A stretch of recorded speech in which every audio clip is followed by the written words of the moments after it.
हमारी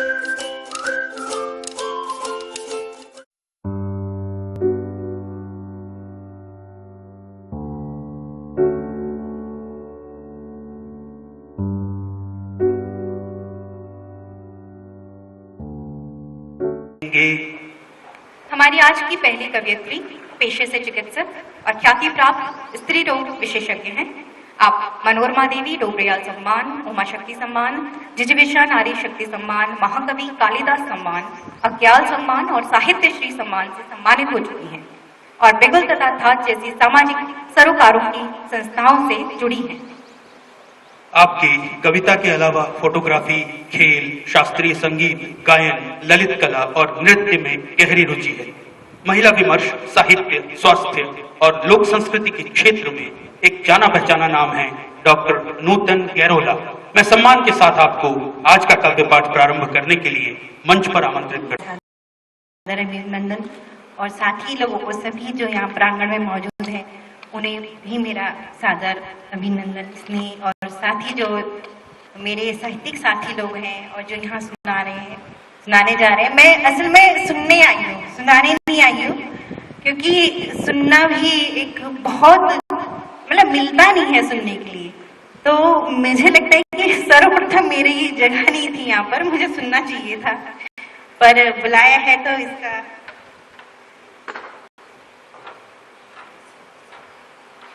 क्योंकि मेरा फील्ड जो है ज्यादा, मैं महिला रोग विशेषज्ञ हूँ, तो मेरा क्षेत्र जो है महिलाओं से जुड़ा है, इसलिए मैं महिलाओं की प्रॉब्लम्स को ज्यादा नजदीक से देखती हूँ, ज्यादा नजदीक से समझती हूँ। तो मेरे लेखन में भी और विषयों के साथ ये विषय ज्यादा आता है। फिर मैं महिला मुद्दों पे काम करती रही हूँ अपने सामाजिक संस्थाओं की। तो मैंने जो आज जो लेके आई है, क्योंकि बहुत बड़ा इसमें बृहद सभी चीज कही कि जो कविताएं आपको अच्छी लगी, लेकिन मैंने महिलाओं से संबंधित कविताएं लेके आई हूँ।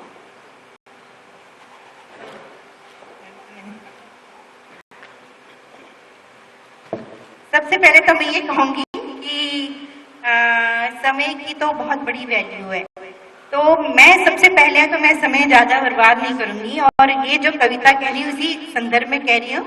समय की प्रत्यंचा जब खींची थी तुमने भेद ले को लक्ष्य, प्रत्यंचा जब खींची थी तुमने भेद ले को लक्ष्य, खिंच गई थी डोर दीर्घ काल तक कुछ ज्यादा ही कस, टूट गई वो डोर सधा था जिस पर बाण, शेष हाथ में धनुष तीर और अनछुआ रह गया लक्ष्य। तो मैं चाहूंगी कि मैं लक्ष्य छूकर ही जाऊं। तो मैं जो सबसे पहले कविता सुनाने जा रही हूँ, ये स्त्री विमर्श से जुड़ी हुई है, अपनी हत्या के खिलाफ। मुझे इस्तेमाल करना है जिंदगी को अपनी ही हाथों अपनी हत्या के खिलाफ। मुझे इस्तेमाल करना है जिंदगी को अपने ही हाथों अपनी हत्या के खिलाफ। रोज उम्मीदों की देह पर उमकती नासूर मेरी हत्या की साजिश करती हैं। रोज उम्मीदों की देह पर उमकते नासूर मेरी हत्या की साजिश करते हैं, पर हर रात नींद अंधेरों के साथ अरुणिम सूरज के विचार विचलित होते मन की पीठ पर हाथ रखते हैं। मैं अपनी जिद पर अड़ी जिंदगी को हर दिन गुलदान में सजा देती हूँ, ताकि महकता रहे घर भर।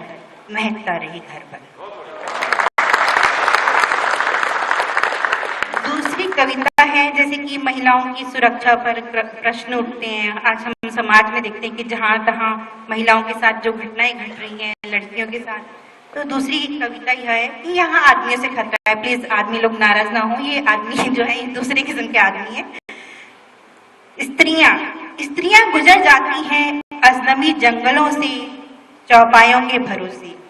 स्त्रियां गुजर जाती हैं अजनबी जंगलों से चौपायों के भरोसे, जिनका सत्य वे जानती हैं।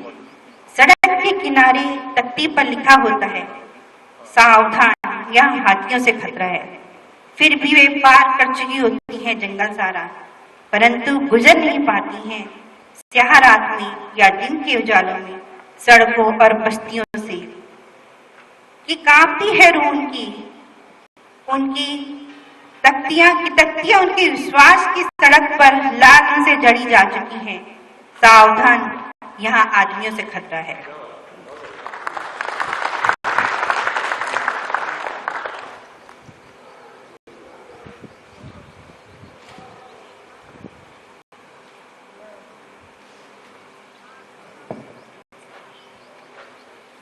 लॉकडाउन में भी मेरा मन नहीं किया। जब लॉकडाउन शुरू हुआ था तो मेरा मन इतना भयभीत था, क्योंकि हमारा पूरा परिवार डॉक्टर्स की फैमिली है। डॉक्टर, हस्बैंड भी डॉक्टर है, मेरी बहन भी डॉक्टर है, जवाई भी डॉक्टर है, बेटा भी डॉक्टर है, खुद मैं भी हूँ। तो हम लोगों के घर में तो एक तरह का माहौल था कि ऐसे में हम जो है जहाँ पर लोग घरों के अंदर अपने को सुरक्षित रखने की कोशिश में है, मास्क पहन के 2 गज की डिस्टेंस, वहाँ हम लोग आईसीयू में भी बेटा है मेरा लगा हुआ। तो मेरा उस समय लिखने का कुछ मन नहीं कर रहा था, लेकिन बाद में 2-3 महीने बाद थोड़ा एडजस्टमेंट हुआ, तब मैंने ये कविता लिखी। क्योंकि उस समय बहुत सारी घटनाएं घटी थी, टिड्डी दल आए थे, बीमारियां थी, महामारी थी, साइक्लोन भी आया था। तो उस समय ये लिखा था मैंने, मैं प्यार लिखना चाहती हूँ, मैं प्यार लिखना चाहती हूँ, मैं रचना चाहती हूँ, बसना चाहती हूँ। मैं सुकून भरे लम्हों की तलाश में भटकती कार से बाहर निकल जाती हूँ। पाती हूँ शायद प्रेम शब्द मेले भी बना हो। दुनिया के राग में मैं बेराग बैरागी सी, संसार के भय, अनिश्चितताओं, संशय, अकेलेपन, बेगारी, बीमारी, भूख हत्याएं, आत्महत्याएं, युद्ध और आंधियों की कोलाहल ही ठंडे पड़े हैं मेरे सम्मुख। मुझको शर्म आती है कि ऐसे में मैं केवल प्रेम लिखना चाहती हूँ। इस अंधेरे में यही एक जरूरी शर्म लिखना चाहती हूँ। जबकि जीवन के नेपथ्य से मौत के उदास स्वर गूंजते हैं, मैं आंख बंद कर लेना चाहती हूँ इन सब से। फिर भी इस शोर के सैलाब में डूब जाती हूँ मैं।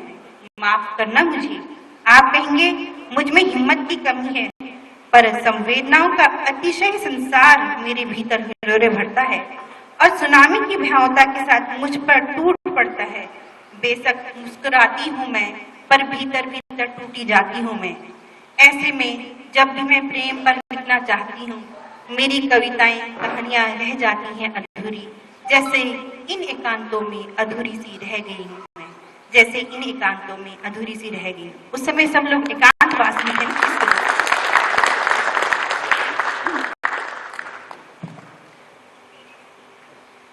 और ऐसी में बेटियों पे कविता है मेरी, दुनिया की यात्रा।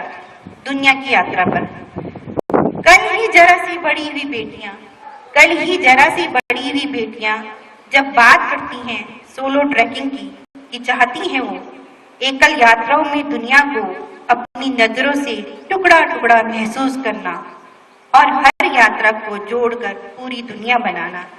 उन्हें भरोसा है दुनिया का, उन्हें भरोसा है खुद का। माँ पसीने से भीग जाती है, कैसे कहीं ये दुनिया भरोसे के काबिल नहीं है मेरी बच्ची, पर माँ उसका भरोसा तोड़ना नहीं चाहती।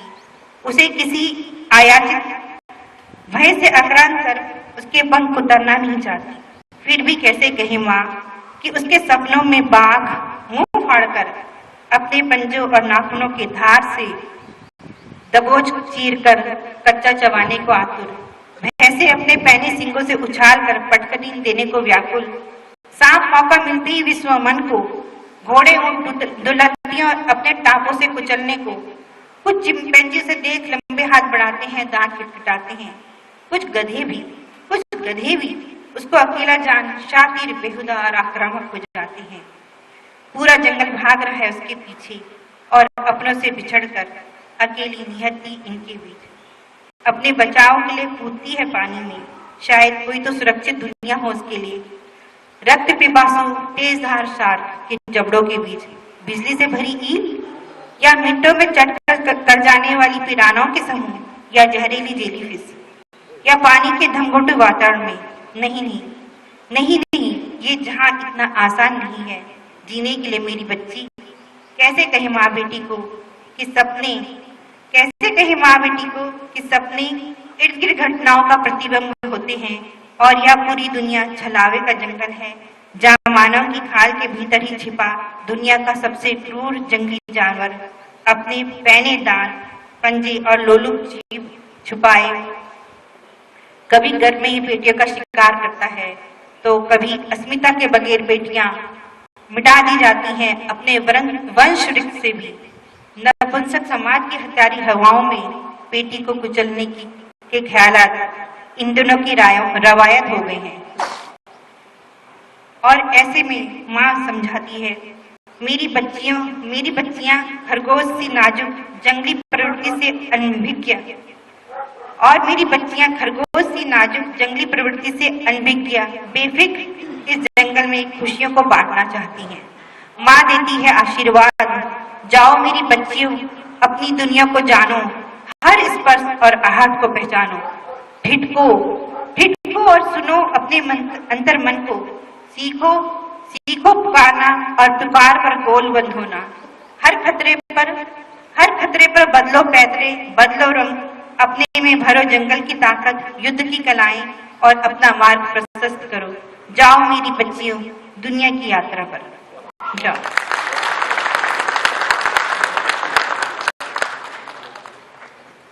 एक कविता और है,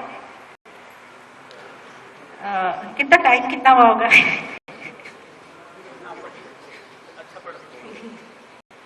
मैंने कविता है चाहतों का सिलसिला। मैंने चाहा उस सौंधी, ये पहाड़ की कविता है और वो भी पहाड़ की बेटी की कविता है।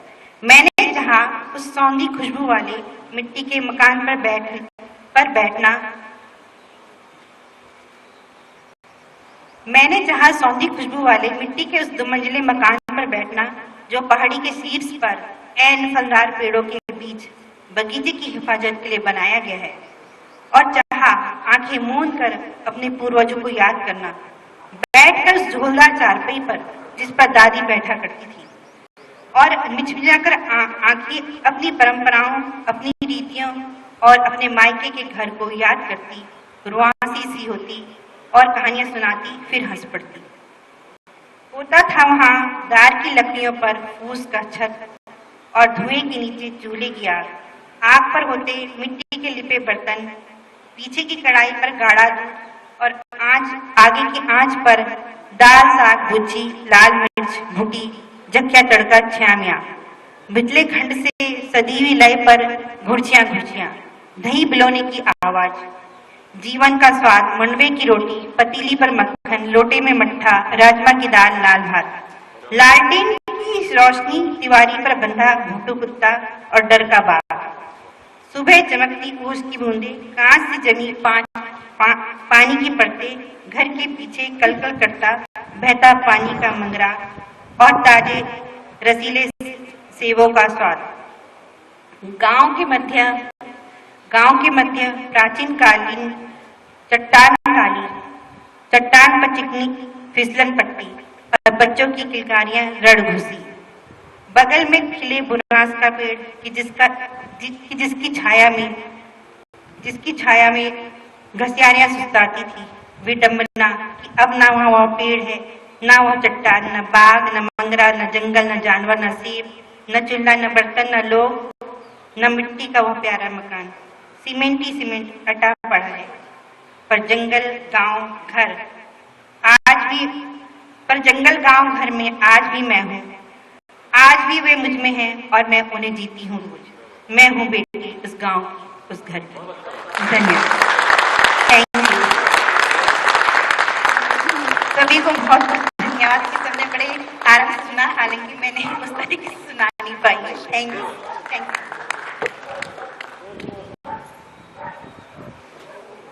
धन्यवाद मैडम।